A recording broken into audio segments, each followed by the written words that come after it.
We're here for one simple reason: to show the Congress and the senators, the congressmen and senators that come from Arkansas, that they don't want this bill.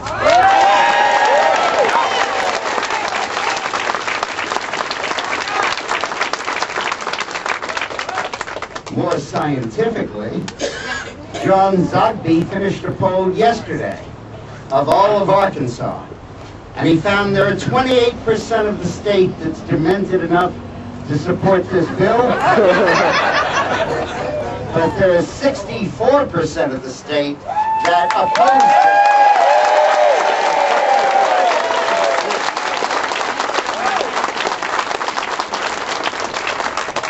it. And then they asked a question in this poll. They said if the election were held today and the candidates were Blanche Lincoln as the Democrat and they threw in Gilbert Bennett as the Republican, he might be the candidate, others might be here. We're not here for any one of the candidates in the primary, but they just did that as a head-to-head. And 41% supported Lincoln and 39% supported Bennett, a real horse race. Baker.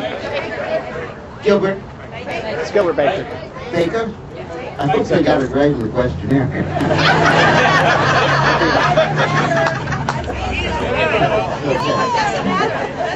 And then they said, now, is Blanche Lincoln for or against this health care bill? Who knows?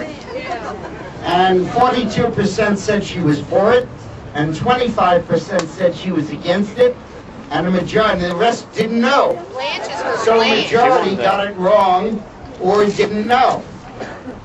Then they said in this poll, Blanche Lincoln, if you knew that Blanche Lincoln was going to support this bill and the election were being held tomorrow, who would you vote for? Anybody but. And Blanche fell all the way down to 36. And her opponent jumped way up to 49. So Mrs. Lincoln, you want to know how to go from 2 points ahead to 13 points back? Vote yes. Now listen, we all realize that the uninsured in this country should be covered. But we all realize, those that are here legally, but the others ought to be covered, but by a prison policy, not by...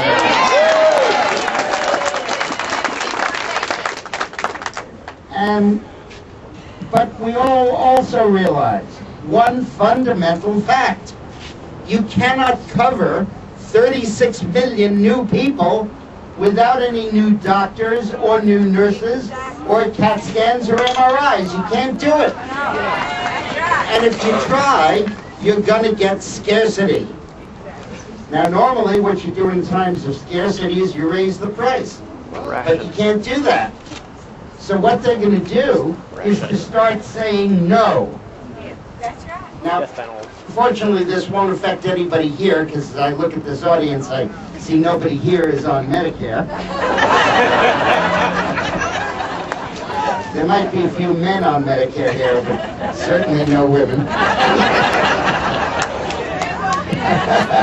You're not campaigning.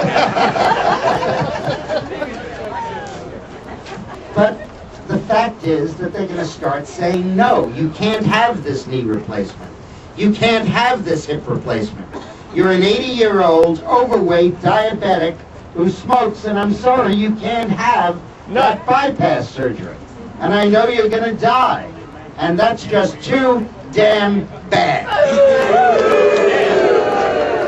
And this is not the death panels that people have talked about. This is the inevitable consequence of the system.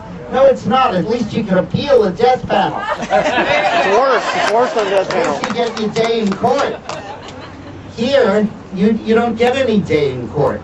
There's a new word we're all going to have to learn if this monstrosity passes, called quarry. Q-A-R-Y. Quality Adjusted Remaining Years. So some bureaucrat's going to say, well, you're an 81-year-old white female, you have 5 more years to live, And some other bureaucrat's going to say, well, you didn't pass the test. I guess only 2 of those are quality remaining years. And you don't work for a living, you don't support anybody, you don't generate any income, so maybe you only have 1 or 2 quality adjusted remaining years. And they don't count playing with your grandchildren, and they don't count living a life and providing comfort to people around you.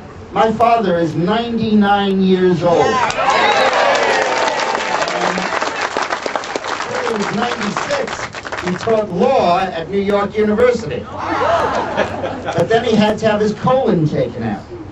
Now, they would not have permitted that procedure. And my father would have died 3.5 years ago.